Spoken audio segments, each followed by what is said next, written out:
beaucoup d'entreprises au Maroc sont confrontées à des problématiques technologiques, de gouvernance, de sécurité, de qualité d'exploitation, parce que c'est un domaine quand même que ne maîtrisent pas beaucoup d'entreprises, pas que les petites d'ailleurs, même les grandes. Comment on peut aider ces entreprises à dépasser ces problèmes et à gérer leurs data?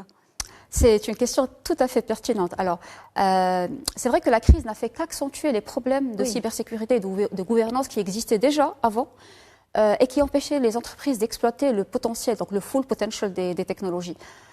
Juste à titre d'information, si on prend le premier mois de la pandémie, donc le mois de février en 2019, le nombre de cyberattaques sur ce mois était 4 fois le nombre de cyberattaques sur toute l'année 2018.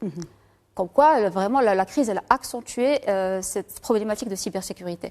Et donc, justement, il faut savoir accompagner ces entreprises, puisqu'elles, elles sont plutôt orientées sur tout ce qui est productivité et performance, en leur fournissant des capacités et des agences spécialisées pour les accompagner. Et donc là, on retrouve 3 types d'acteurs. On retrouve tout d'abord l'État, donc les pouvoirs publics.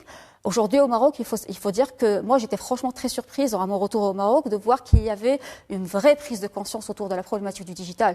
L'État est conscient qu'il n'y a pas d'avenir sans le digital. Il y a d'ailleurs mis en place plusieurs initiatives à travers les décennies qui ont évolué avec la turbulence socio-économique. Mais finalement, on se rend compte que la transformation digitale, c'est le fruit d'initiatives individuelles des entreprises. L'État ne peut avoir qu'un rôle de chef d'orchestre. Il a une vision globale, une vision macroscopique. Il connaît ce qui se passe dans les régions, dans les secteurs. Il est le plus à même à développer cette sorte de synergie entre les régions et à surtout mettre en place un cadre réglementaire autour de la technologie et des données. Et quand est-ce qu'on peut dire qu'une entreprise a atteint la maturité digitale? Alors, la maturité est un processus échelonné, comme je l'ai dit.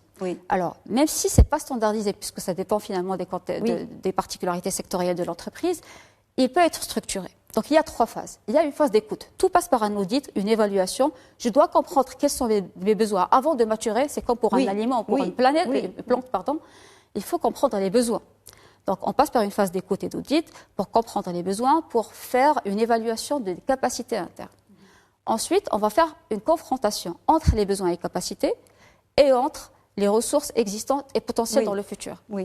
Et c'est à partir de cette étape qu'on va mettre en place un vrai processus de changement en choisissant les actions prioritaires et en se projetant sur le long terme. Donc, ce n'est pas une stratégie qu'on va venir importer et qu'on va appliquer. Absolument c'est surtout pas ça. C'est d'ailleurs l'erreur qui se fait aujourd'hui, c'est qu'on a tendance vraiment à imiter les success stories puisqu'on est pressé.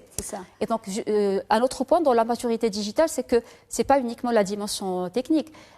Certes, il faut mettre en place de façon incrémentale un bon parc technologique. Et ça, c'est une vraie difficulté pour le Maroc. Tout simplement, pourquoi? Parce que aujourd'hui, on ne parle plus d'ère digitale, on parle même d'ère post-digitale. On parle des technologies très avancées comme la blockchain, comme l'IA, comme la réalité augmentée. Alors que le Maroc, on vit encore l'ère digitale avec les réseaux sociaux, les réseaux mobiles, le cloud, etc. La difficulté pour le Maroc, c'est qu'il est nécessaire de mettre en place les 2 générations à la fois. Et en plus, accompagner ces changements avec des évolutions de structure, de modes de travaux agiles et aussi une évolution de la dimension humaine puisqu'il ne faut pas brusquer les êtres humains et remettre en cause l'existence de